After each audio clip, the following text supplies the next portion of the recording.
Donald Trump said Canada doesn't matter. He said the trade deal doesn't matter. He said Canadian-made cars don't matter.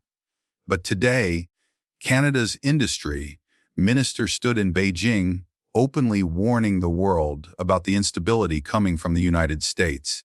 That contrast wasn't accidental. It was deliberate.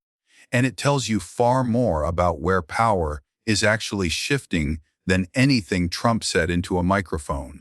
And we're now in a new era of partnership with China. And so it was important for us and the Prime Minister to come as this first visit to Beijing, and meeting obviously with Premier Li and tomorrow with President Xi.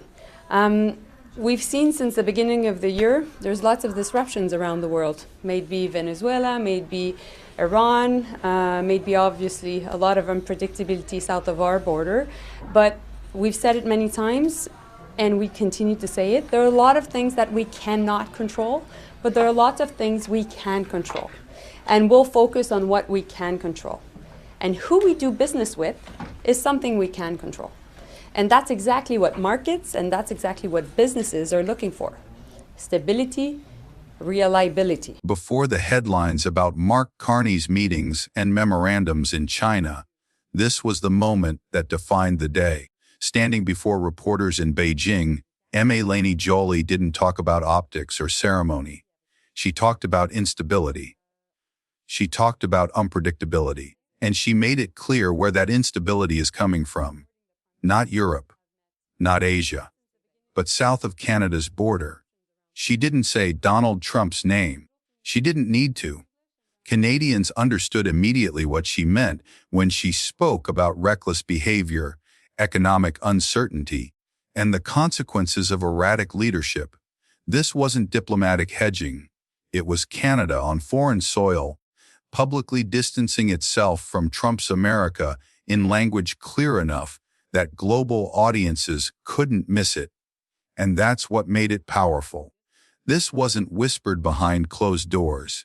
It was said out loud in Beijing at the exact moment Canada was showing the world it has other options. China is the third biggest investor in Canada with $50 billion invested in 2024. But also, China is our second biggest client in the world because it is our second biggest market where we export.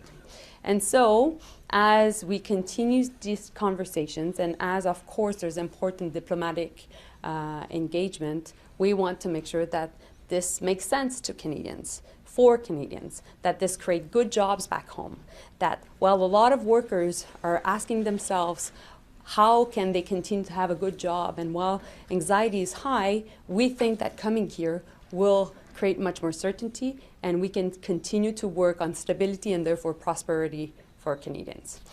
That context matters, because the rest of the day showed this wasn't just rhetoric. Mark Carney's first day in Beijing was dense, deliberate, and unmistakably serious. He met with Chinese Premier Li Qiang. He was received with a formal guard of honor, and 8 memorandums of understanding were signed on day 1 alone. These weren't symbolic gestures. They were practical agreements: energy cooperation, forestry and modern wood construction, food safety, crime prevention, tourism, and cultural exchange. The scale matters because China does not move this quickly unless it sees real economic and strategic value. This was a clear signal that Canada and China are once again being treated as credible, stable, long-term partners. And tomorrow's meeting with President Xi is expected to push that signal even further. Mélanie Joly didn't just talk about stability.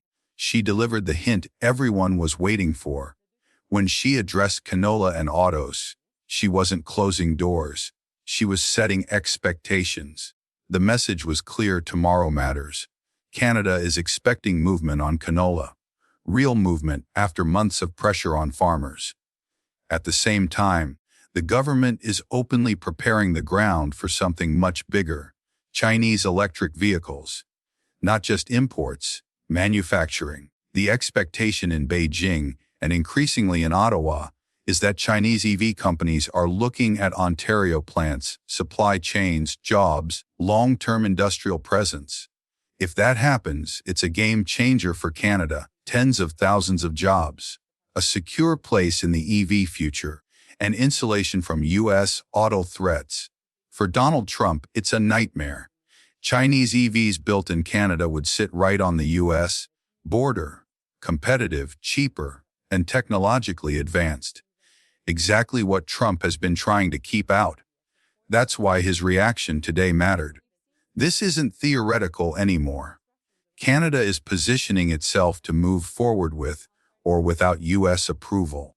And tomorrow's meeting could confirm it. On Chinese EVs or welcoming more production in Ontario of Chinese EVs to try and get China to lower its tariffs? And do you see a breakthroughs being possible this visit? So a couple of things. There's still negotiation happening, and of course the Prime Minister will be able to answer your question tomorrow. There's an important meeting tomorrow with President Xi regarding also how can we make sure that we do more Canada and China together. I think a lot of people in the auto sector right now, I'm thinking obviously of auto workers, have been preoccupied when hearing what is happening south of the border and the different comments regarding the capacity of Canada to continue to export autos, cars across North America. And so that's why my team and I have been working on a new auto strategy, because our goal is to make sure that we favor auto production in Canada. We need to make sure that we continue to have a very strong auto sector. There's 125,000 people working in the sector with direct jobs. Indirect, it becomes 400,000 people involved in the auto sector. And at the same time, we're trying to attract a lot of investments from Korea, from Germany, and also we're looking at different partners around the world. And so these are ongoing conversations, and that's why we'll have more to say tomorrow. Today didn't matter because of ceremonies or press conferences. It mattered because lines were crossed. Canada didn't just visit China. It demonstrated, in full view of the world, that it has real alternatives, economic ones, strategic ones. 8 memorandums of understanding signed on day one isn't routine. That's China moving quickly because it sees value.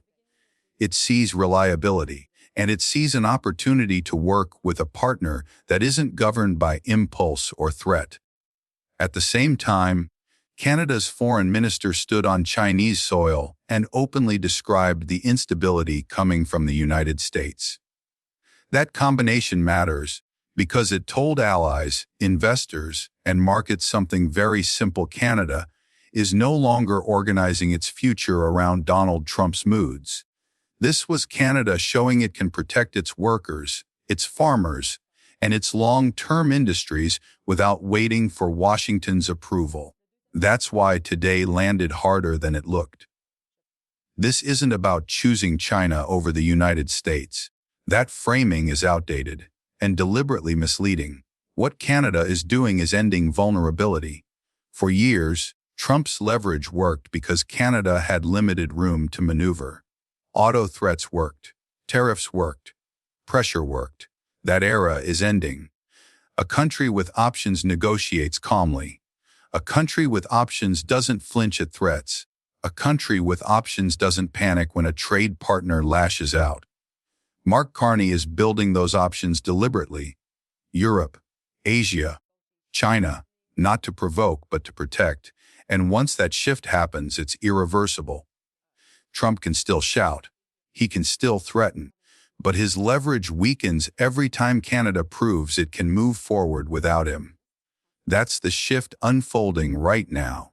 Donald Trump can keep saying Canada doesn't matter. Today told a very different story. A Canadian Prime Minister, welcomed with honor in Beijing. A foreign minister openly calling out instability from the United States. And decisions that could permanently reshape Canada's economy. Tomorrow's meeting with China's president could bring announcements that change the game. On EVs, on canola, on Canada's place in the global economy. If that happens, this won't be remembered as a visit. It will be remembered as the moment Canada stopped being boxed in. What happens next matters, because once leverage shifts, it rarely shifts back quietly, and Donald Trump knows it. If you want clear, no-nonsense analysis at a moment when global politics is shifting fast, subscribe to Only Canada. This channel exists to explain what these power moves actually mean for Canada. Beyond the noise and the theatrics,